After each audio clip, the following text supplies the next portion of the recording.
बच्चों की ABCD एक क्या है आपका समलंब चतुर्भुज है। और इस समलंब चतुर्भुज में जो भुजा AB है वो DC के समांतर ये दिया गया है, ठीक है ना। और इसकी जो असमांतर भुजाएं हैं वो आपस में बराबर है। AD जो है BC के बराबर है, बात समझे? तो इसका मतलब ये समलंब चतुर्भुज एक नियमित समलंब चतुर्भुज हो गया, जिसकी असमांतर भुजाएं बराबर होती है उसको नियमित समलंब चतुर्भुज कहते हैं, ठीक है ना। अब हमें जो दिया है वो आपके सामने मैंने नोट कर दिया है। अब हमें दर्शाना क्या है, हमें शो क्या करना है, हमें प्रूफ क्या करना है? हमें प्रूफ करना है कि कोण AB के बराबर है। ये वाला जो कोण है A कोण B के बराबर है, ये पूरा कोण D कोण C के बराबर है। और आपको और क्या सिद्ध करना है कि त्रिभुज ABC ये सर्वांगसम है त्रिभुज ABD के, आपको एक ये सिद्ध करना है। और विकर्ण जो आपका AC है ये DB के बराबर आपको सिद्ध करना है। अब देखिए इसको सिद्ध करने के लिए हमने एक यहाँ पर रचना की है। वो रचना क्या की है बच्चों? समलंब चतुर्भुज ABCD की भुजा AB को L तक बढ़ाया। ये भुजा AB को हमने क्या किया? L तक बढ़ा दिया। उसके बाद में AB के समांतर क्या है बच्चों? DC है। DC के शीर्ष C से हमने DA के समांतर एक रेखा खंड CE खींचा। बात समझे कि नहीं? जो AB की बनी हुई भुजा को E पर काटता है, ये रचना करती है। अब हम सिद्ध करने के लिए हम सबसे पहले क्या करेंगे बच्चों? हम चतुर्भुज AECD लेंगे। चतुर्भुज AECD में बच्चों आपका जो AE है वो DC के समांतर है। AE जो है समांतर है DC के, क्योंकि AB की बड़ी भुजा ही AE है। और AB जब DC के समांतर है तो AE भी DC के समांतर होगा। इतनी बात सबको समझ में आ गई ना? उसके बाद में हमने रचना से DA के समांतर CE लिया। DA समांतर क्या है? CE।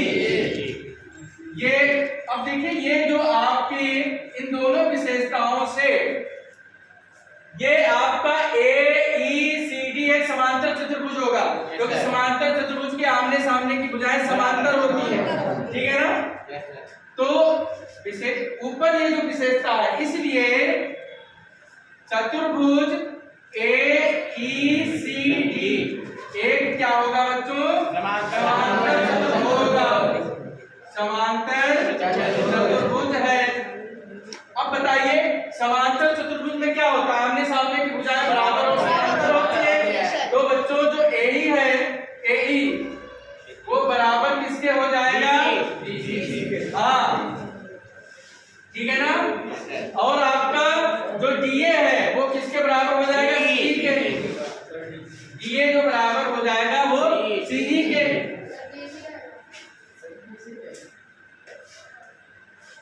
जो आपका DA है, DA वो DA बराबर होगा CE के, तो DA हमने CE के बराबर कर दिया। और AE किसके बराबर होगा? DC के। AE किसके बराबर होगा? DC के। इतनी बात समझ में आ गई? अब देखो, अब हम यहाँ पर लेते हैं त्रिभुज। त्रिभुज ये वाला लेते हैं BEC में, BEC में इसमें देखिए आपका जो CE है वो बराबर किसके हो जाएगा? CB के।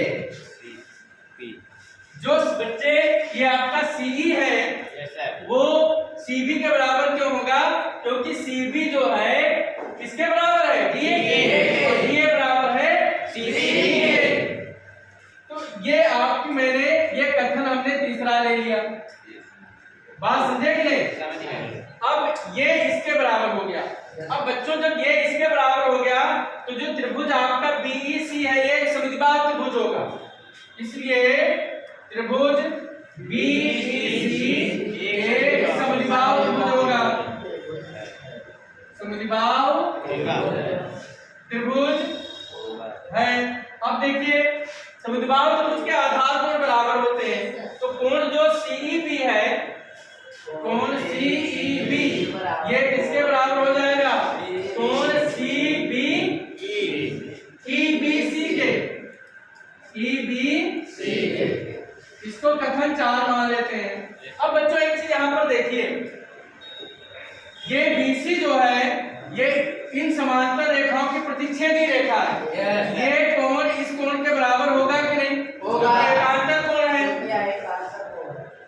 जो कि बीसी समांतर रेखा एबी एडी समांतर डीसी की प्रतिच्छेदी रेखा है। क्या बच्चों? प्रतिच्छेदी रेखा है। इसलिए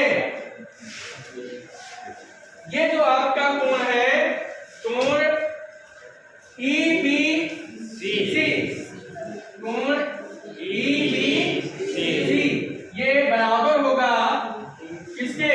कोण बीसीडी के, बीसीडी के। ये आपका कथन क्या आ गया? 5। इतना आप लोग नोट कर लीजिए। अब आप लोग देखिए, जो आपका कथन 4 और 5 है, इसमें कथन 4 और 5 में आप देख रहे हैं कि जो सीईबी है, सीईबी ठीक है, ये बराबर है सीबीए के, मतलब ईबीसी के। बात समझे कि नहीं? ये कोण इसके बराबर है और ये कोण किसके बराबर है? ये कथन हमारा 5वां है। बात समझे कि नहीं? इसका मतलब ये हुआ कि ये कोण भी इसके बराबर हो जाएगा, क्योंकि समांतर चतुर्भुज के समूह कोण बराबर होते हैं। बात समझे कि नहीं? जब ये इसके बराबर, ये इसके बराबर, ठीक है ना, तो ये तीनों कोण आपस में क्या हो गए? बराबर हो गए। हो गए कि नहीं? अब जब ये तीनों कोण आपस में बराबर हो गए, तो ये कोण इसके भी बराबर होगा, क्योंकि समांतर चतुर्भुज के समूह कोण आपस में बराबर हो गए। ये इसके बराबर हो गया, ये भी तो आपस में बराबर होंगे। तो कथन 4 और 5 से, कथन 4 और 5 से कोण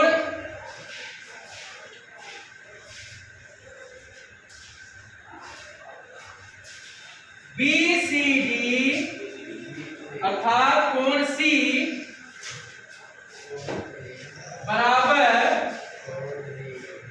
कोण सीडीए अर्थात कोण डी। बेटा ये हमारा सेकेंड पार्ट प्रूफ हो गया, ठीक है ना? ठीक बात समझ में आ गई?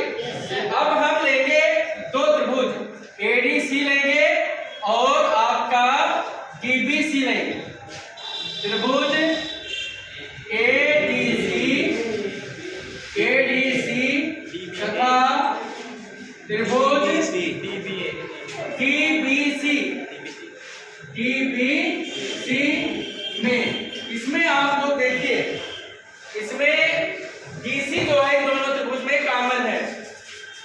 डीसी बराबर डीसी, ये क्या है बच्चों? उभयनिष्ठ। ये बच्चों उभयनिष्ठ है, ठीक ना? ये आपका क्या हो गया? उभयनिष्ठ। ये कोण इसके बराबर है, आप सिद्ध कर चुके हैं। कोण एडीसी बराबर कोण बीसीडी, ये आप सिद्ध कर चुके हैं, सिद्ध कर चुके हैं।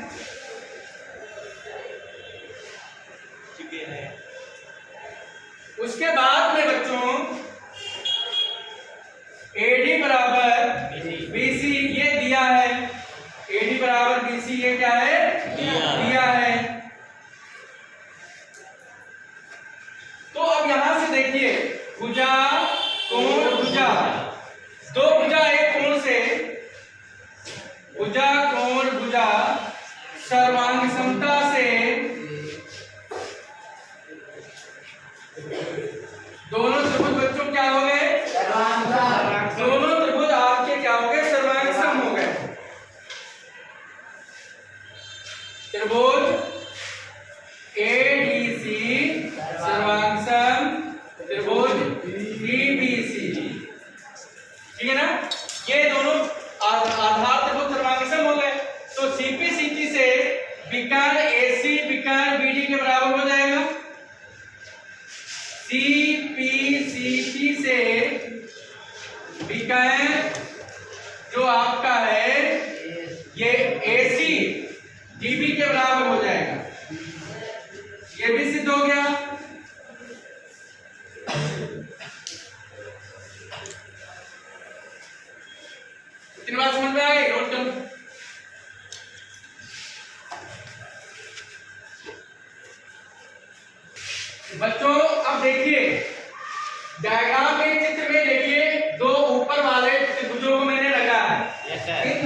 कौन से? त्रिभुज एबीडी तथा दूसरा बोलिए आप लोग त्रिभुज एबीसी में। अब इन दोनों जब त्रिभुजों को हम लेंगे तो इसमें आप देखिए AB बराबर AB दोनों में उभयनिष्ठ है। AB बराबर AB क्या है? उभयनिष्ठ।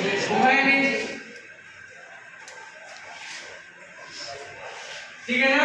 दूसरा आपका AD BC के बराबर है।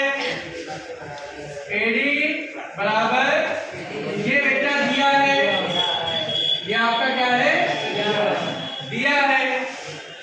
उसके बाद में विकर्ण AC और BD आप सिद्ध कर चुके हैं, तो AC बराबर BD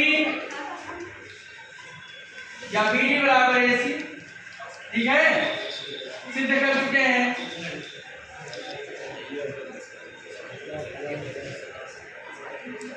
अब इसमें ट्रिपल एस कॉन्फ्रेंसी भुजा भुजा भुजा सर्वांग समता से एस एस एस सर्वांग समता से